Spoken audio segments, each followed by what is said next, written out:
On December 31st, 2025, over 40 million households watched the final frame of Stranger Things fade to black. A decade of monsters and friendships and coming-of-age terror, gone. The Wheeler basement door closed, the credits rolled, and most of us ugly cried into our New Year's champagne. But here's the thing nobody expected. Netflix wasn't closing the upside down. They were just locking one door and kicking open another. Less than 4 months after the most expensive television finale in history, Stranger Things is back. Not as a cash grab reunion, not as a reboot, as a fully animated series that freezes your favorite characters in the exact moment you fell in love with them, and introduces a brand new hero who might just steal the whole show. Meanwhile, the series finale left one massive question burning in the minds of every fan who's ever had a strong opinion about a fictional love triangle. Steve, Nancy, or Jonathan? After 10 years, we finally got our answer, and almost nobody predicted how it would end. Stranger Things. Tales from '85 is a 10-episode animated series premiering globally on Netflix on April 23, 2026.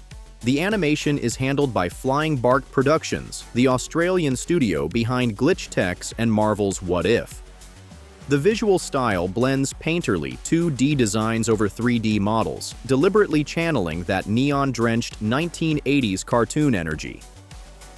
Think the real Ghostbusters meets Spider-Verse. The Duffer Brothers have compared it to everything from He-Man to Scooby-Doo.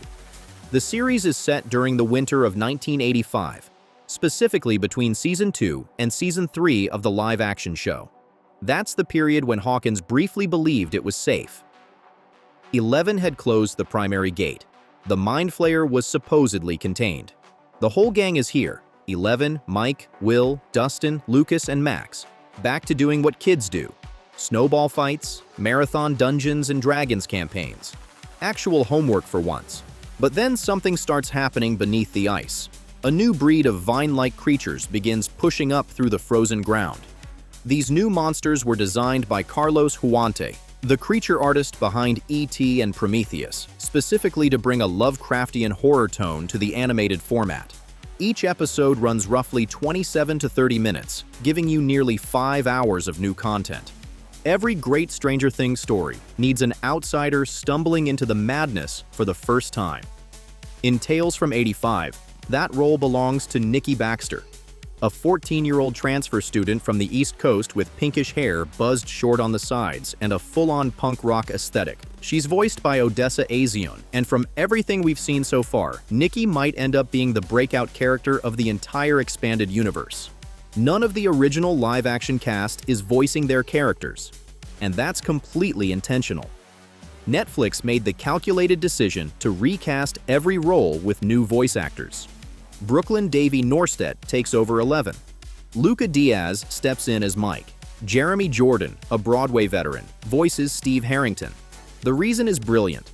By using new voices, they permanently freeze these characters in their early adolescence.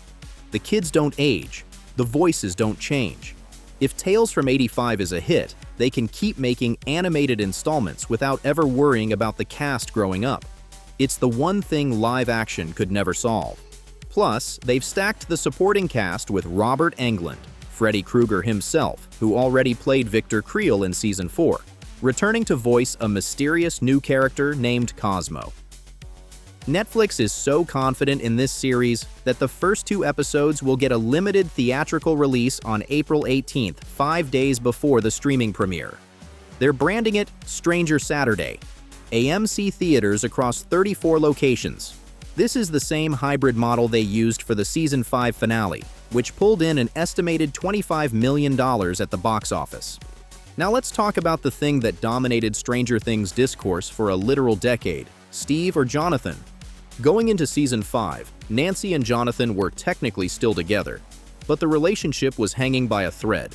Jonathan had lied about applying to Emerson College. Nancy suspected the lie, but never confronted it.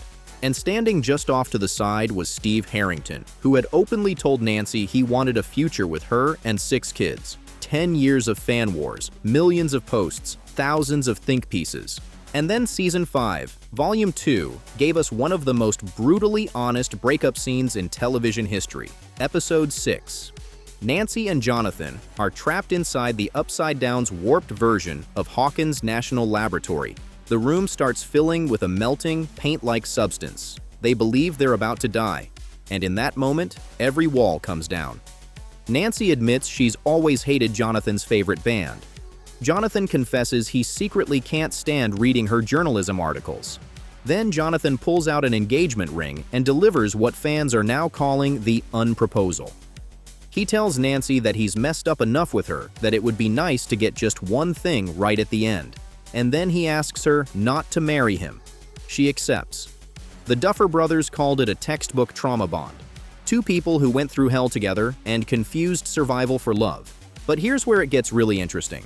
After ending things with Jonathan, Nancy doesn't run to Steve. She tells him clearly and directly that he's not a good fit either. Steve wants a quiet domestic life with a house full of kids. Nancy is driven by a career that's just getting started. Nancy Wheeler ends the series completely, unapologetically single. The Duffers were deliberate about this. Natalia Dyer fought for it too. She was adamant that Nancy couldn't go back to school after everything she'd been through. In the epilogue set 18 months later, Nancy has skipped college entirely and taken a professional investigative position at the Boston Herald. Meanwhile, Steve becomes a PE teacher and baseball coach in Hawkins. Joe Keery told fans still fighting the shipping wars to simply let it go. To understand how all of this came together, you need to understand the sheer scale of what Netflix built for Season 5. The total budget for 8 episodes landed somewhere between $400 and $480 million. That's $50 to $60 million per episode. Season 1 cost $6 million. Season 4 hit $30 million. Season 5 literally doubled that. The core cast alone commanded over $30 million in salary renegotiations before a single frame was shot. Every episode runs over an hour. The finale clocks in at 2 hours and 8 minutes. Production designer Chris Trujillo physically rebuilt the entire town of Hawkins on sound stages in Atlanta, and then destroyed it. The shoot lasted 18 months. Netflix didn't make a final season. They made 8 feature films. Behind all the spectacle, there was a cast saying goodbye to the roles that defined their entire lives. Millie Bobby Brown described the final table read as devastating. The entire cast broke down crying just 20 pages into the script and had to stop for 5 minutes before they could continue. David Harbour said the last 20 minutes were just waves of people sobbing uncontrollably. One person starting as another tried to pull it together. When Brown read Eleven's tribute to Hopper, the moment where she says he protected her, raised her, became her dad, she choked on the words and locked eyes with Harbour across the table. It wasn't acting. It was two people acknowledging a decade of shared history. Finn Wolfhard was even more candid about the toll. He admitted to walking around the set alone, crying, on days when his castmates weren't around. He called it a feeling of full depression. The very last scene they ever filmed was the quiet epilogue in the Wheeler basement, the exact room where the entire series began in 2016. Matt Duffer confirmed that every tear you see in that final frame is completely real. In the finale, Eleven realizes the only way to permanently destroy the connection to the Upside Down is a total sacrifice. She and Kaylee stand at ground zero when a massive explosive device detonates. Eleven is never seen again, but in the epilogue, Mike floats a theory that Kaylee might have used her power to project an illusion while turning Eleven invisible. The Duffers deliberately left it ambiguous. Every single one of us gets to decide whether she made it out. And then there's Conformity Gate. After the finale aired, a massive chunk of the fan base refused to believe it was real. They convinced themselves Episode 8 was a psychological illusion created by Vecna.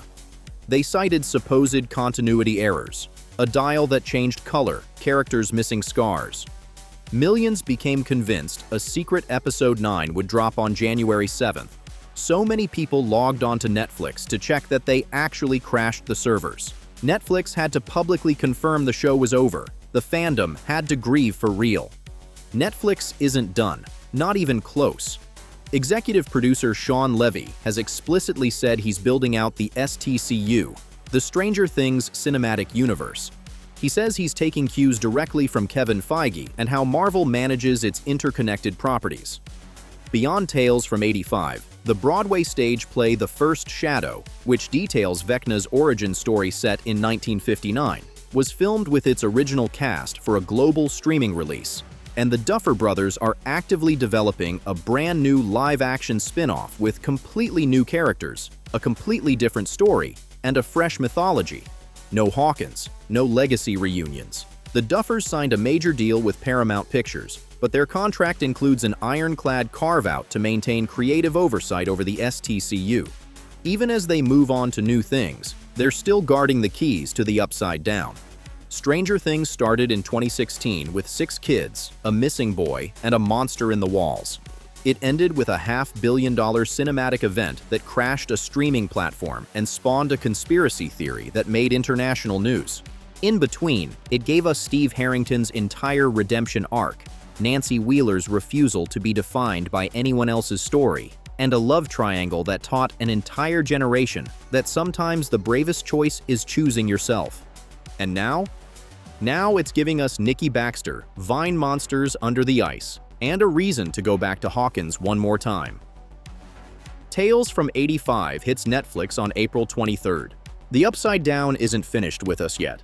Drop a comment and tell me, are you Team Steve, Team Jonathan, or Team Nancy chose herself? Hit that like button if this video brought back the feels. Make sure you're subscribed, and click the next video on your screen now for another interesting story.